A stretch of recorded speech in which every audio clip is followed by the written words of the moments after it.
This is Claire for Blockchain of Things. In this tutorial, we'll create a flow containing the Check Effective Permission Rights node.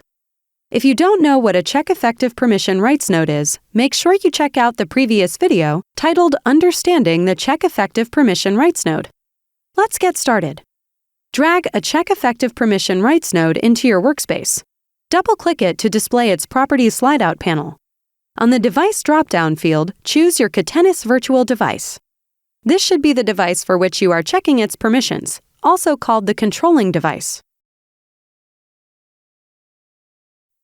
Click on the Event drop-down menu and then select the event for which you wish to receive event permissions rights for. Wire this node to a debug node if you wish to see the output of the node printed on the debug sidebar. Otherwise, the output from this node can be passed to another node on this flow. Next, drag and drop an Inject node into the Node-RED workspace.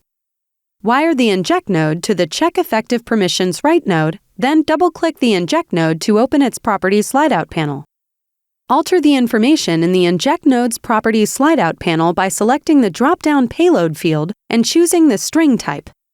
Enter the permission event type in the blank field such as Receive Message or Disclose Main Props. Click the OK button. Click the Deploy button. Now, let's test the flow. Click the button on the left of the Inject node to send the input from the Inject node through the flow. The debug sidebar should display the returned JSON object containing the API call results to the right side of the workspace.